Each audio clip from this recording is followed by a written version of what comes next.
สบายดีพ่อแม่พี่น้องท่านผู้ชมที่เคารพและรักแพงวันนี้มารายงานสภาพอากาศเด้อเพียงเด้อวันนี้ฝนตกวันนี้วันที่28เดือนเดือนกันยายนเนาะพี่น้องปี2022พอดีว่ามื้อนี้ก็เป็นฝนตกแห้งที่อัน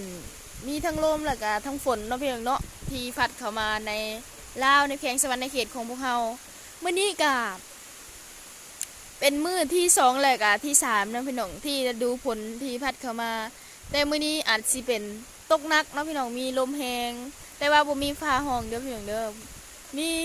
ฝนตกแหงลมพัดแหงพี่น้องสังเกตเบิ่งตอนนี้กำลังมาพี่น้องในเวลา6:00เนาะพี่น้องเนาะตอนนี้ลมพัดแหงอีหลีพี่น้องเอ้ย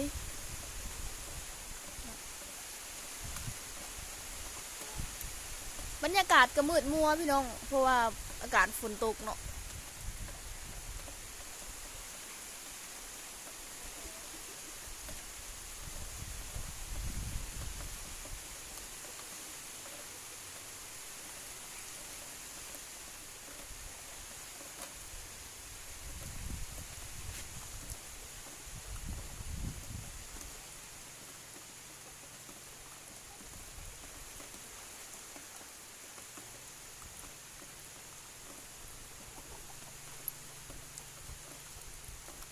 ผู้ใดบางพื้นที่ผู้ใดที่ฝนตกหรือว่าอย่างสภาพอากาศก็คือสีแห้งนะพี่น้องเนาะอันนี้คือว่าฤดูฤดูฝนนะเนาะพี่น้องเนาะแต่ก็มันมาเขามาลาวนะพี่น้องก็เฮ็ดให้ฝนตกแห้งตอนนี้ก็ได้รับผลความกระทบอย่างแห้งนะพี่น้องเนาะจากฝนฟ้าอากาศนี่เฮ็ดให้บางบอนบางพื้นที่เนาะก็เฮ็ดให้บ้านเฮือนเสียหายเพพังเนาะพี่น้องแต่ก็ว่าอยู่ฝั่งลาวเฮา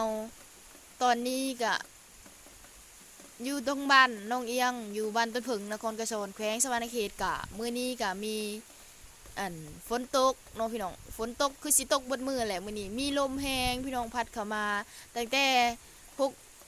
โมงวันนี้จนมาฮอดปัจจุบันนี้ก็ยังบ่เซาจนว่าตั้งแต่วันที่27พุ่นแหละพี่น้องมันเริ่มเข้ามาตอน6 โมงแรงเนาะปัจจุบันนี้ก็ได้อยู่ที่วันที่28เนาะพี่น้องวันที่28วันที่28 6 โมงเช้าแล้วยังบ่เช้าพี่น้องตอนนี้กำลังมืดมัวแฮงนะลมก็พัดแฮงพี่น้อง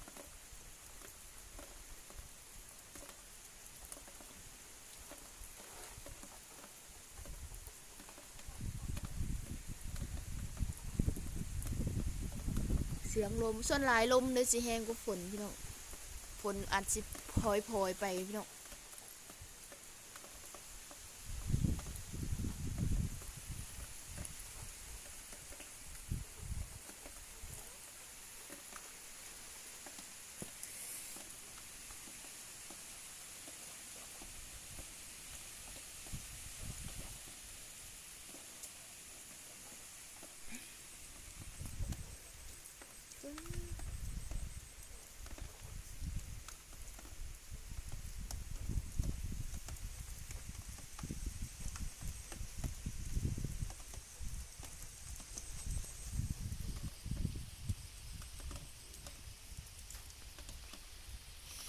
เฮ็ดให้แบบไปมาทางใดกันยุ่งยากหลายพี่น้องเพราะว่าฝนตกแฮงเนาะ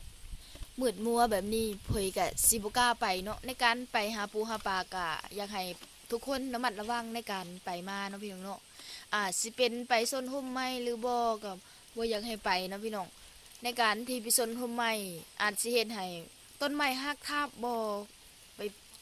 ไปไกลห่มไม้ใหญ่เนาะพี่น้องกะระมัดระวังนำเด้อพี่น้องเป็นห่วงเป็นใยพี่น้องชาวลาวหรือว่าต่างแขวงต่างเมืองเบิดสุขคนแหละพี่น้องที่ประสบในฤดูฝนในตอนนี้เนาะนี่ยัง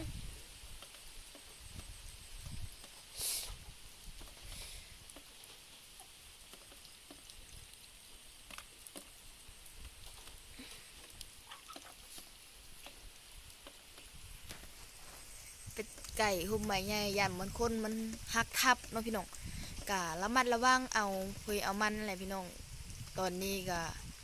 ฤดูฝนก็มาแห้งพายุอะไรเนาะเฟสติวัลแล้วก็เฮ็ดให้พัดมาแต่เขตอื่นมาตกอยู่เขตเฮาก็บ่ฮู้ว่ามันสิอันเศร้าบ่เศร้ามื้อใดกะติดตามข่าวเบิ่งอีกเทื่อนึงเนาะพี่น้องก็ติดตามสภาพอากาศทางอันโทรภาพพุ่นแหละพี่น้องโทรทัศน์หรือว่าข่าวสารต่างๆจาก Facebook อะนะ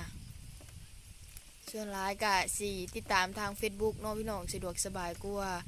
ก็เบิ่งชมไปอย่าลืมพี่น้องฤดูฝนก็แบบนี้รักษาสุขภาพนำลมมันก็เริ่มย่อยไปแล้วพี่น้องเห็นบ่ท้องฟ้ามันไหลไปแต่บ่ฮู้ว่าทางใต้มันสิเป็นซำไหนพี่น้องก็ไปเบิ่งนำกันเดี๋ยวสิไปให้เบิ่งทางด้านดังเนาะพี่น้องดังเนาะพี่น้องฟ้ามืดอยู่เลยพูนน่ะเป็นงวนมาเลยพี่น้องน้ำนองฝนตกในน้ำนอง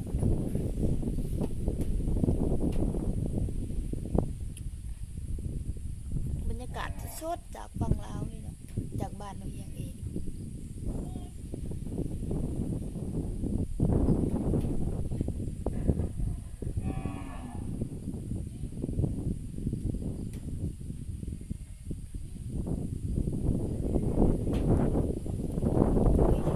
เสียงลมพัดแหงพี่น้องสุดยอดเลยหนาวตอนนี้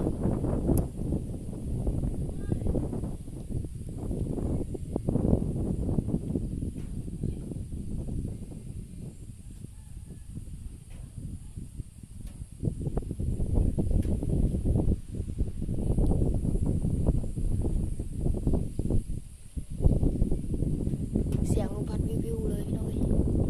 ทั้งเมืองเลยลมสีหลายกว่าฝนนะพี่น้อง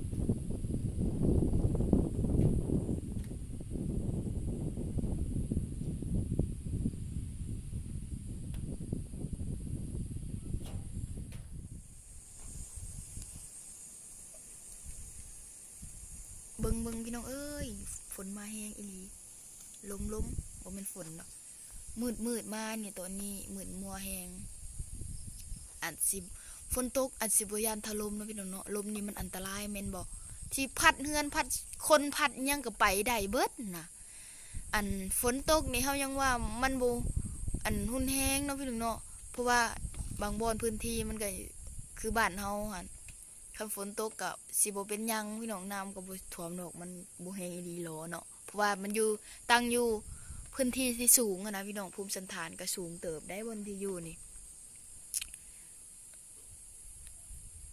คันเป็นลมนี่อาจสิเพพังหลายกว่าคันว่ามาเขตบ้านเฮาได้เพราะเขตสวรรณเขตเฮานี่บ้านนอกบ้านนาเฮาก็สิบ่เป็นหยังปานใดพี่น้องบางพื้นที่ก็อาจสิเรียบร้อยหั่นแหละบนพื้นที่ต่ำเนาะยันน้ำท่วมไปเขาก็กระพุ่มออกพี่น้องมื้อนี้เป็นงูนอยู่นะมีแต่เขาบ่นั่นแหละ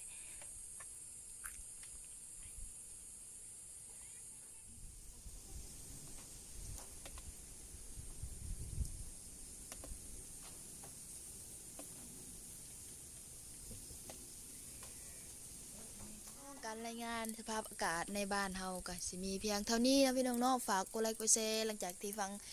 อันข่าวติดตามฟังข่าวกับบางพื้นที่บางบ่อนก็เสียหายหลายในล้านนะพี่น้องเนาะหลายตื่นซะสิว่าเงินประชาชนก็เพพังหลังกะสีก็ไปจนเบิดพี่น้อง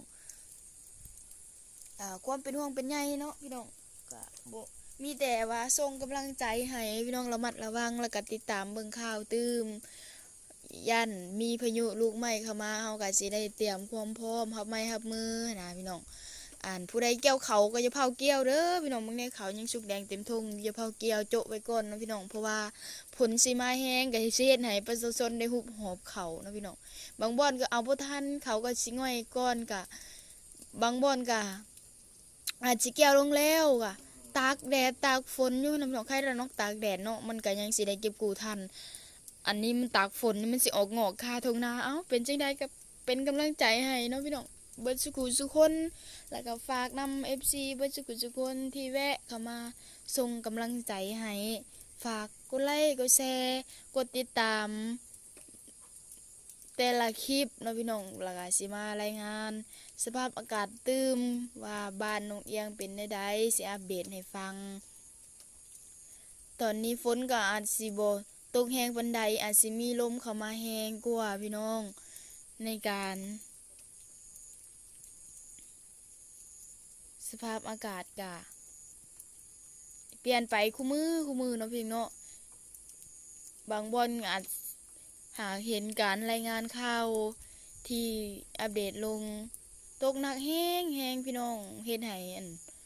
น้ำท่วมเนาะบางบ่อนบางพื้นที่อยู่ฝั่งลาวเฮาก็หลายบ่อนอยู่พี่น้องผู้แลทางหลวงน้ำท่าบ่อนที่มีภูมีผาบ่เลยเนาะเฮ็ดให้น้ำท่วมนะกะ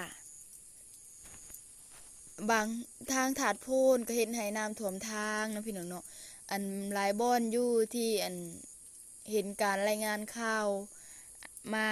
การน้ำท่วมของฝั่งลาวเฮาเนาะก็เป็นจังใดก็สู้ๆเด้อพี่น้องฝั่งไทยแล้วก็พี่น้องฝั่งลาวฝั่งไทยก็ประสบความภัยน้ำท่วมคือกันเห็นกันส่งมาทางFacebook เนาะพี่น้องทางรายงานข่าวนะทางโทรทัศน์บ่แบบนี้นะก็ติดตามอยู่พี่น้องก็เอาเป็นกำลังเสียกำลังใจให้พี่น้องเป็นแรงเสียแรงใจให้หมดทุกคนที่กระทบภัยน้ำท่วมหรือว่าความเสียหายจากพายุในครั้งนี้เนาะพี่น้องบ่มีภัยจะให้เกิดแต่ว่าหามบ่ได้เนาะพี่น้องเอาก็ขอมุกขอบใจเนาะในสุดท้ายการรายงานข่าวของพวกเราวันนี้ก็ ขอบใจพ่อแม่พี่น้องป้องปรายเบอร์ทุกคนที่ติดตามมาตลอดในการเป็นกำลังใจให้เอี้ยงสาวลาวชาแนล